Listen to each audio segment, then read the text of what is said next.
Buenas noches, mis estimados amigos. Una historia imposible.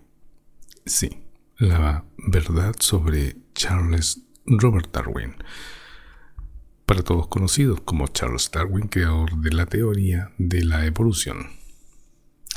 Charles Robert Darwin nació en 1809 y falleció en el año de 1882. Fue un naturalista, geólogo y biólogo británico mundialmente célebre por establecer las bases de la teoría de la evolución moderna. Su revolucionaria idea propone que todas las especies descienden de un ancestro común y que evolucionan a lo largo del tiempo mediante un proceso llamado selección natural. Charles Darwin fue hijo del acaudalado médico y financiero el señor Robert Warren Darwin y de Susanna Wedgwood, perteneciente a una destacada familia. Su abuelo paterno fue el naturalista y filósofo Erasmus Darwin y su abuelo materno fue el famoso industrial alfarero Josiah Wedgwood. Charles Darwin creció en un ambiente sumamente intelectual, libre pensador y de una alta posición económica. Estos factores influyeron en su forma directa y en su formación científica. Robert Darwin, padre, fue un médico muy exitoso, astuto para las finanzas y de carácter imponente. Financió completamente los estudios de Charles y su histórico viaje a bordo del HMS Beagle. Susanna Wedgwood, su madre, provenía de la célebre familia creadora de la porcelana Wedgwood. Falleció cuando Charles solo tenía 8 años, por lo que sus hermanas mayores se encargaron de su crianza. En 1839, Charles Darwin se casó con su prima hermana, Emma Wedgwood. Juntos formaron una familia muy unida y tuvieron 10 hijos en total. Debido a la muerte de sus 3 hijos a edades tempranas y las constantes enfermedades de los demás, Darwin siempre temió que el haberse casado con su prima hubiera debilitado la salud de su descendencia. Las ideas primigenias de Darwin nacieron durante su expedición de 5 años a bordo del HMS Beagle, 1831 a 1836. No partieron de una revelación aislada, sino de la acumulación de evidencias empíricas y la conexión de diversas disciplinas impulsadas principalmente por factores concretos. Uno de ellos fue la influencia de Thomas Malthus. Sí, el famoso Thomas Malthus, clérigo irlandés que postulaba el equilibrio de la población humana para poder maximizar los recursos con un tope de 500 millones de personas. Al regresar a Inglaterra, leyó un ensayo de economía sobre el crecimiento poblacional.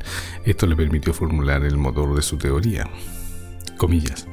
En un entorno con recursos limitados, aquellos individuos que nacen con variaciones azarosas y favorables sobreviven más tiempo y transmiten esos rasgos a su descendencia. A esto Darwin le llamó la selección natural. El caso de Patrick Matthew. En 1831, el horticultor escocés Patrick Matthew publicó el libro llamado Sobre la madera naval y la arboricultura, donde esbozó brevemente el concepto de la selección natural. Algunos investigadores y críticos modernos, apoyados en el análisis de datos masivos, argumentan que Darwin tomó esta idea sin citarla adecuadamente en El origen de las especies, publicado en 1859. El propio Darwin reconoció públicamente este precedente al enterarse, disculpándose por no haberlo leído antes y destacando que Matthew había llegado a la misma conclusión años antes. Sin embargo, Matthew lo había publicado en un apéndice sobre agricultura, por lo que pasó desapercibido para la comunidad científica de la época. La disputa con Alfred Russel Wallace. Esta es la acusación más famosa. En 1858, Darwin, que llevaba más de 20 años desarrollando sus ideas, recibió una carta desde Indonesia de otro naturalista, el señor Alfred Russel Wallace. Wallace había llegado a la misma conclusión que Darwin sobre la selección natural y envió un ensayo para que fuera revisado y publicado. Esto desató el apuro de Darwin por publicar sus extensas investigaciones, según dicen sus defensores, para evitar conflictos. amigos leales de Darwin decidieron presentar su ensayo junto al artículo del Sr. Wallace en la Sociedad Linneana de Londres en 1858 para literalmente evitar que se le acusara de plagio. Historiadores y curadores de archivos como Darwin Online defendieron a Darwin y supuestamente han verificado los horarios de los barcos. Ellos refutan la teoría del plagio, pero debemos entender y tomar en cuenta que eran muy seguidores y admiradores del naturalista inglés, y cuesta creer que hayan actuado de manera imparcial.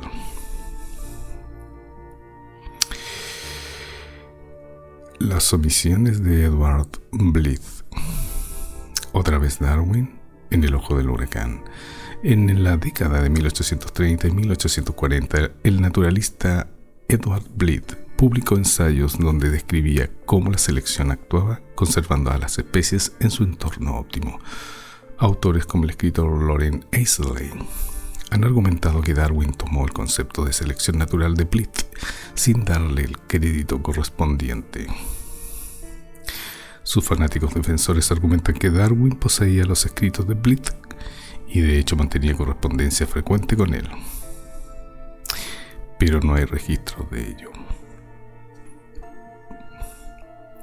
Con esto seguramente se trató de limpiar la imagen de Darwin, pues demostraría que él operaba bajo el modelo académico de la época, basándose en múltiples redes de naturalistas y no como un genio que operaba en total aislamiento.